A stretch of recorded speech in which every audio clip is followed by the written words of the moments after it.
Welcome to the Nail Tech Society podcast, where we cut through the noise of the nail industry and make things finally make sense. I'm Melanie Lewandon. Let's get into it.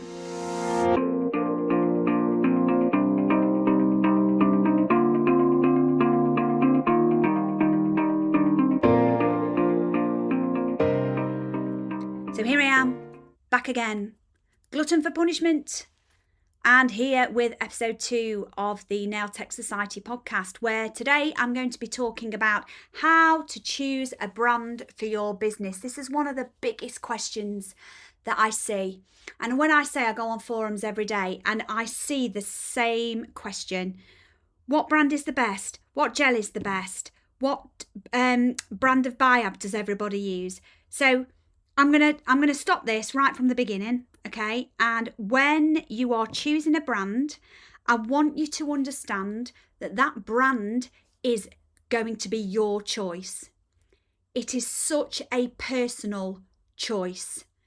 You'll get lots and lots of ambassadors, lots and lots of people on these threads shouting that their brand is the best, the brand they use is the best.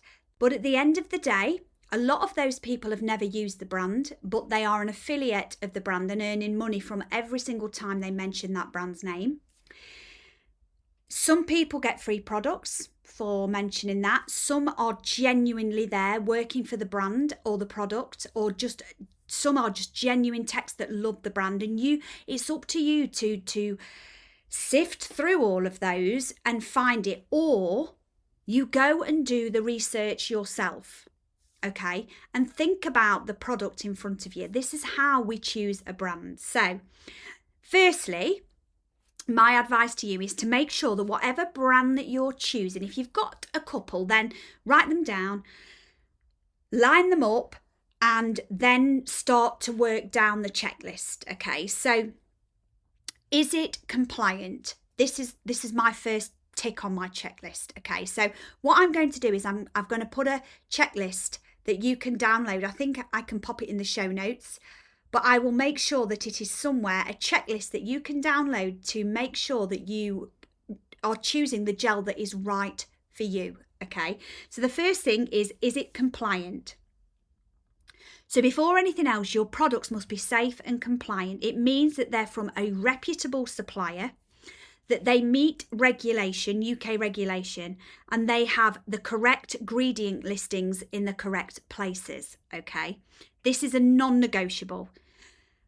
I'm not talking about cheap, unregulated products that you can buy off AliExpress and Temu. I'm talking about professional nail systems that you can trust, okay? And there is a lot of them out there.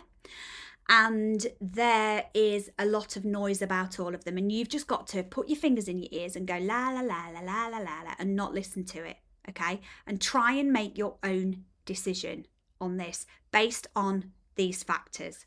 So, first one, is it compliant?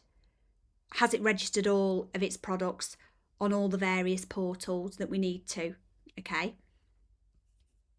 So there are different portals. I'm not going to go too heavily into it. There's the SCPN, which is the Submit Cosmetic Product Notification portal. So they have to register cosmetic products before they go to the market. They have to upload product name, ingredients lists, which they call Inky lists. So if you hear Inky lists, that's what they mean. The person who's responsible for those products, the category, any labelling information, and any safety assessments. There's the one that everybody's heard of, the CPMP, the Cosmetic Products Notification Portal. This is actually an EU version. We do tend to follow what the EU do. So again, it's the same as the SCPN. You have to make sure that the product is registered before sale and that the ingredients are compliant, okay? The responsible person must be mentioned on there. So it's the person who's legally responsible for product safety, compliance, correct labelling, all that kind of stuff. Usually the brand owner, the manufacturer, or the appointed representative. If somebody's distributing in the UK, then they will need to be on there. So I think very, very importantly, just because a product exists, just because there's a product there, doesn't mean that it's compliant. So there are products being sold out there that aren't registered, that don't meet UK standards, that don't have proper compliancy checks, that maybe have been registered, but the ingredients that are in the bottle are very, very different to what is actually on the label that's been registered. So this is where problems are happening, okay? So if you're using products, then, they should be registered on these portals. But again, there is going to be the odd one that slips through the net, okay? And if your product isn't on there, if you're buying from a source and it's really cheap and your product name isn't on there, then please don't use it. Because you cannot say what is in there, whether there's safe levels of ingredients in there. So I'd rather you didn't do that and looked for a professional brand, okay? So make sure that your brand is doing its due diligence. And I know from experience that the company that I've done work for, they have a designated compliance officer, somebody who checks the ingredients. Sometimes they will send a batch off for testing. There is a lot behind it. They have to keep up with any ingredients that are being banned or are coming up to be banned, things like that. So if your brand is continually bringing out new products, like all the time, I know that to get a brand from shelf to market, it's years and years of work. And making sure that the ingredients, the product and everything are working and just so. So brands also that just keep bringing out the product after product after product after product after product, flooding the market, that's a big red flag, huge red flag. So just be careful with that, okay? So second, you must be able, people don't like hearing this, and I'm going to be the one to say it, in light of recent issues with ingredients of another brand. Most professional brands work perfectly well. Okay, so most professional brands work well. They may not work the same. You may need to change a base coat, tailor how you apply, different prep methods, different prep liquids, things like that. That's going to be from brand to brand. So it's, again, you need to check with your brand what their protocols are. But generally, most professional products will stay if they are applied correctly, okay? So your skill matters way more than the logo on the bottle, and I want you to remember that, okay? So it's how you apply it. Going back to your education, right in episode 1, don't get hung up on the logo. You need to be getting hung up on your education. That's what you need to be focusing on.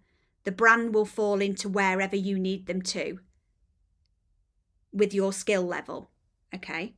I could literally be given any brand and make it work. And if I can't make it work, I'll figure it out.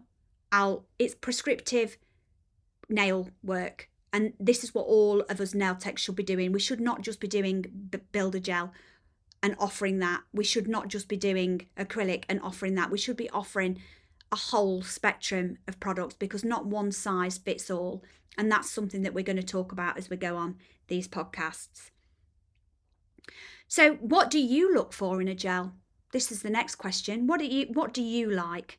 So instead of asking what's the best, ask what works best for you. So how do you like your consistency? Do you like a gel that's a little bit on the thicker viscosity side? And we're going to talk about viscosity in another episode. Or do you like it runny? Do you like a bit of a thinner viscosity? Viscosity is the thickness of the gel, simply put. Does it suit the speed at which you work at? Okay. Is it easy to get hold of when you need it? So is there a plentiful supply of product from whoever you're getting it from? Does the brand educate how to use it properly? Do they have support? Do they have their protocols online?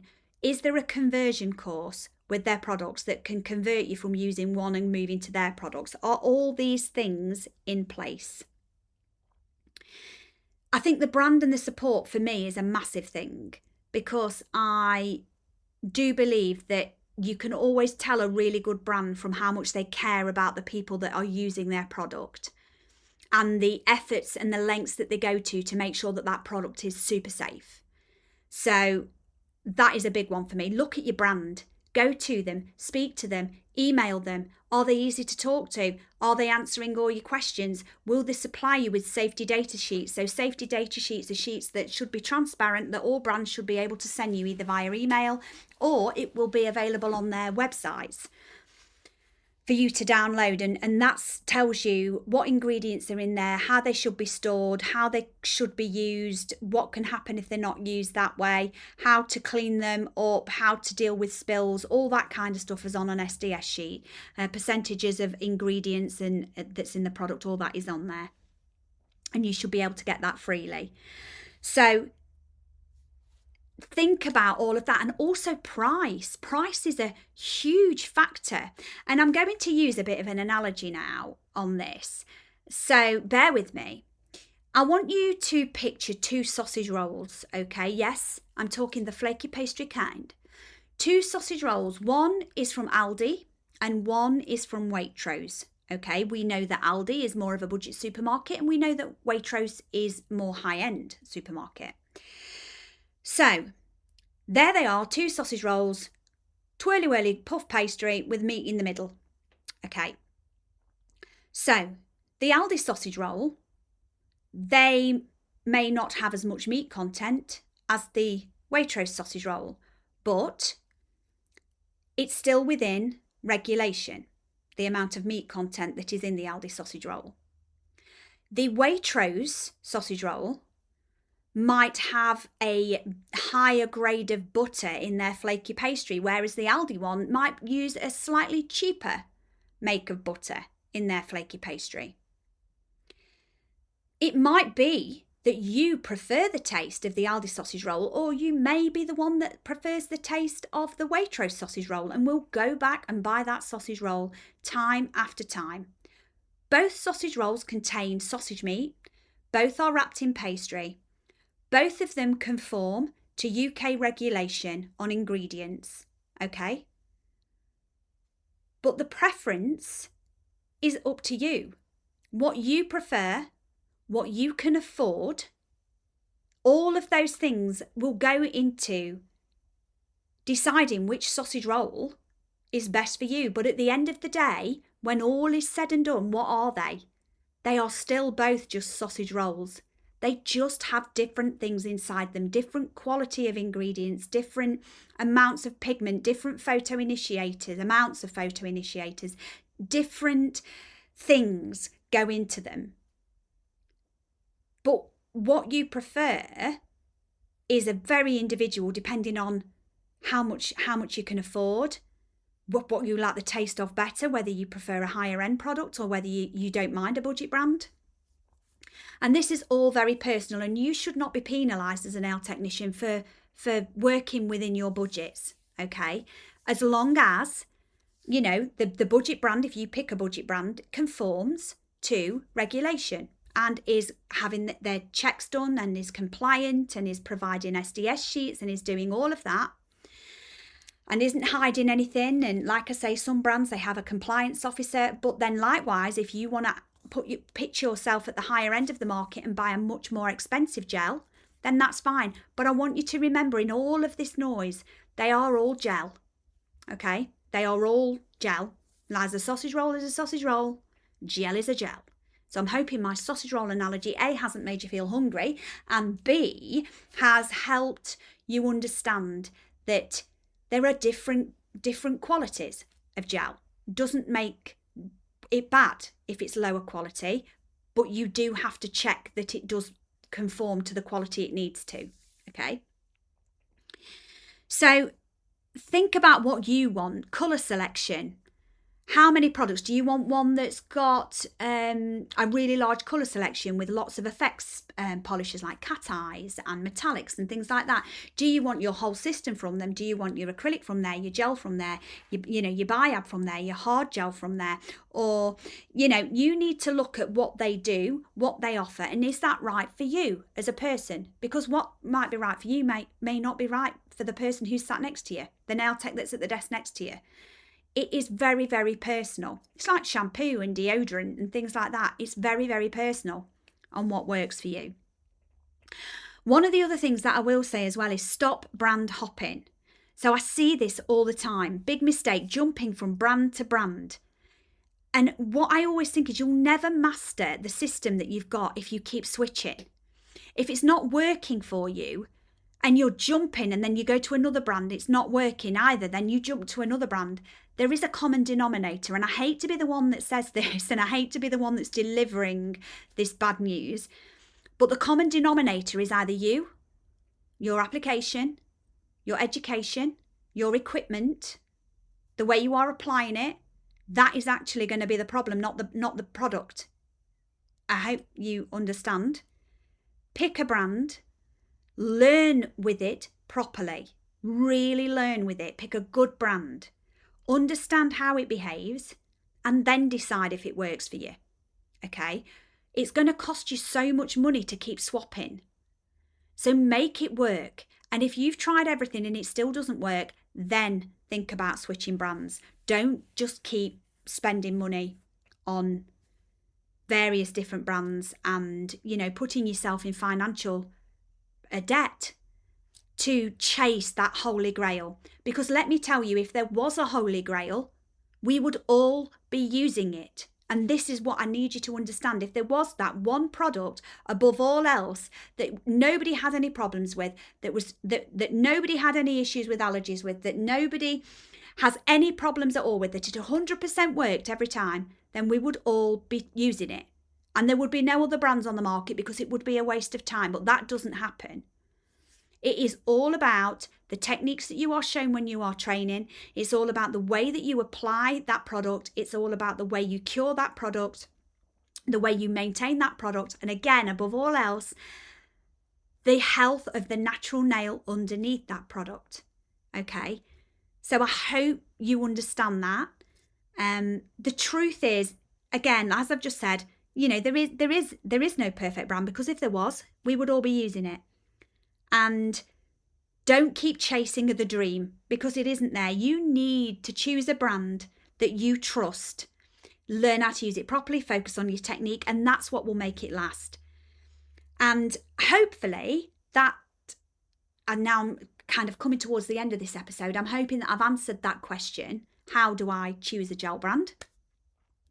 How do I choose, or any brand, acrylic or hard gel or whatever? How do I choose a brand? That's how I would go around doing it. Use a checklist. So just to evaluate, are they safe and compliant? Do they offer support? What is their education like? Are they open? Have you had lovely conversations with them? Have you tried a trial set?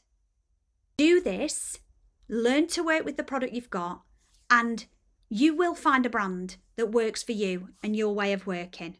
And I hope this has helped. And if it has, make sure that you follow the Nail Tech Society podcast and tell everybody about it if you think it will help them. And I will see you in the next episode. Thank you for joining me.